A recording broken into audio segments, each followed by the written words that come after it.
Let's do a Dodgers season preview. Spoiler alert, they're going to win the West.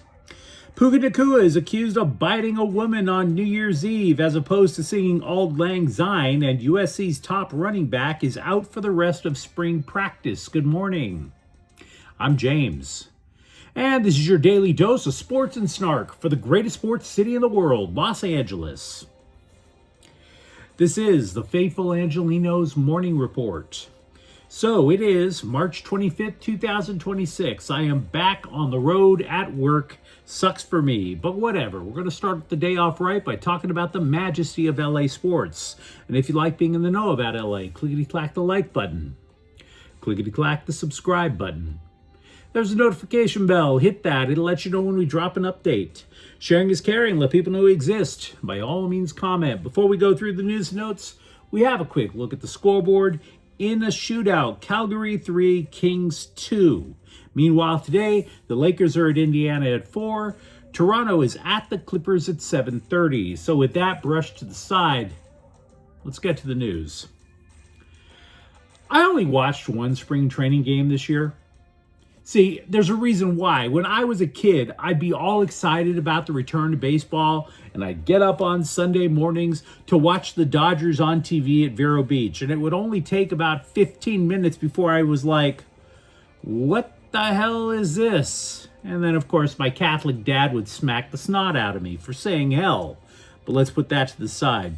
See, because back when I was a kid, they didn't even have outfield fences at Vero Beach. They had a berm. So if somebody drove the ball deep, goes over the berm, and there goes Dusty Baker, 90 pounds lighter, I might add, running over the thing, disappearing behind the berm to grab the ball and throw it back. I'm like, that's not even Major League.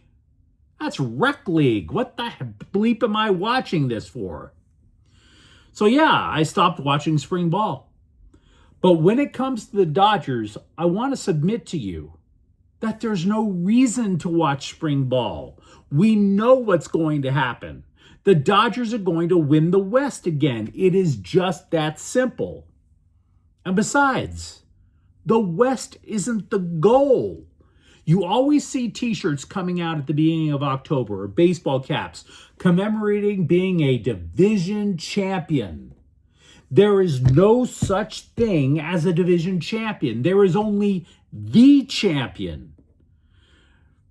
So, the goal is to win the ring. The goal is the three-peat. The first team to three-peat since the Yankees in 2000. And that is not going to be decided in the spring. So, here's what you need to know about the two-time defending champs. They have 3 MVPs at the lineup and 2 more MVP candidates on top of that. As for the 2 additional MVP candidates, you're talking about newbie Kyle Tucker and catcher Will Smith. Yes, Smith could be an MVP candidate because he plays the toughest position on the field, and oh, by the way, he can mash. All of that is beside the point about who's going to be the MVP. Say the unthinkable happens.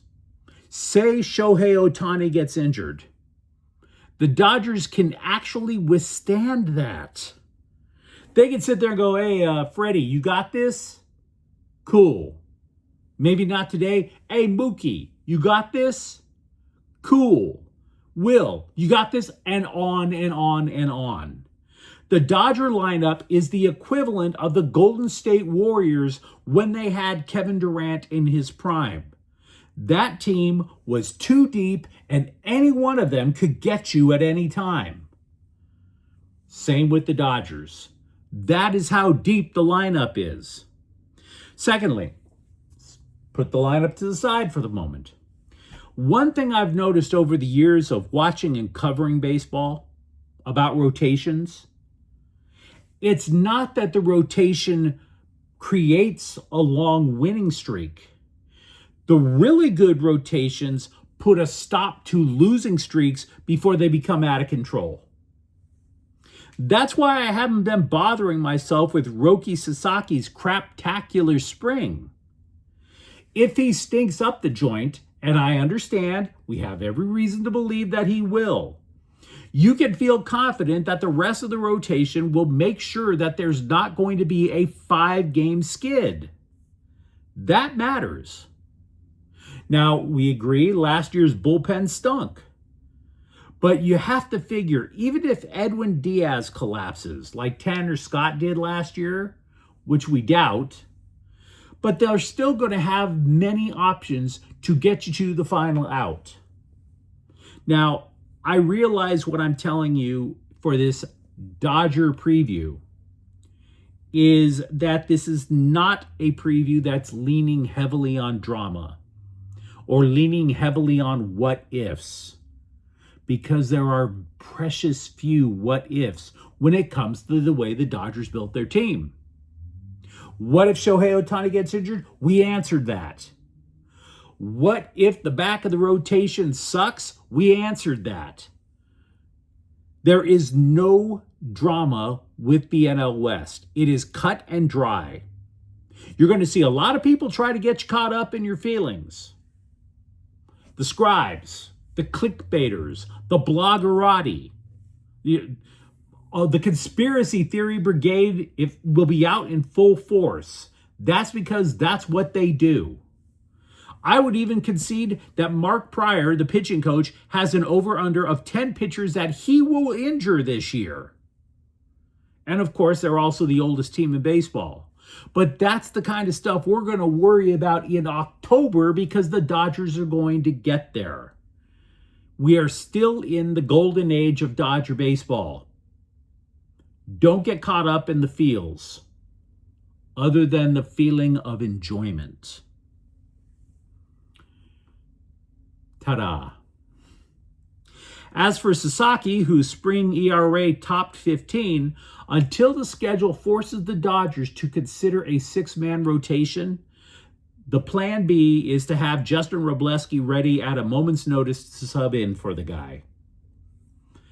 Also, with the Dodgers, the LA Daily News is reporting that the plan is for Ohtani to hit on days that he pitches, because duh.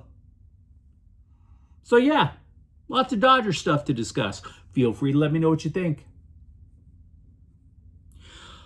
A woman has filed a restraining order request against Rams receiver Puka Nacua, claiming that he bit her so hard that it broke the skin on a New Year's Eve group date. She also claimed that he said, quote, "F all the Jews," unquote. I'm not all that hyped to believe the accuser on this. Well, at least part of it. TMZ posted a pic of a bite mark on her flesh. That pic was taken by the cops. I am going to let LL Cool J and the rest of the cast of NCIS figure that part of the case out. I'm not saying she's lying about that. I'm saying I don't know. I've never inspected Puka Nacua's teeth. Hell, I've never even inspected my wife's teeth. When I'm around my wife, she has to remind me that her eyes are up here along with her teeth. But I think in this story that TMZ put out, I think some good old-fashioned skepticism is a fair response. And it's not because I think Nacua is this great guy, because toward the end of last season, he was getting caught up in one goofball story after another. No. My problem with this particular story is you're out and about on New Year's Eve, and all you can think to say are racial slurs? Really? It's New Year's Eve. Everybody is dressed to the nines, getting drunk, trying to pick up, trying to get lucky, and you are saying that Puka Nacua is screaming "F the Jews." I mean, you're trying to get sex, and instead of keeping things fun and light, when the ball drops at midnight, you're yelling about who you think controls the global finance system? Really? That's your kink? You're making it, yeah, because when I was single, when I knew that I was making progress with a girl, nothing made the panties drop quite like whispering in her ear, "Free Palestine." It doesn't work that way, guys. You know it, I know it, we all know it. So I am skeptical that Nacua did that part. But I will have one piece of unsolicited advice. My dude, go back to Utah during the off season. Find yourself a chick there, as long as it's not Taylor Frankie Paul. Life hack. Also with the Rams, cornerback Darian Kendrick has signed with Dallas, according to NFL Network. He is the second former Rams cornerback to sign with the Cowboys, the other being Kobe Durant. Running back Wayman Jordan will not participate in the rest of USC spring football practice. He underwent minor ankle surgery to clean up some lingering issues. He originally hurt the ankle in an October 11th victory over Michigan. He did not play, though, for the rest of the season. The Trojans believe he'll be back practicing this summer. But you let me know what you think in the comments thread. Talk to me, for example, if you think the Dodgers might not win the West. I'd love to hear that rationale. And by the way, also, Puka Nacua, bitey McAnti-Semite, or some other variants thereof? Do you buy the story at all? And if you enjoyed the update, don't forget to subscribe to Faithful Angelenos. We're talking LA sports every single day. Thank you for watching. I'm James. We'll be back tomorrow. Faithful Angelenos is a Kian Cortel Queso production. Take care.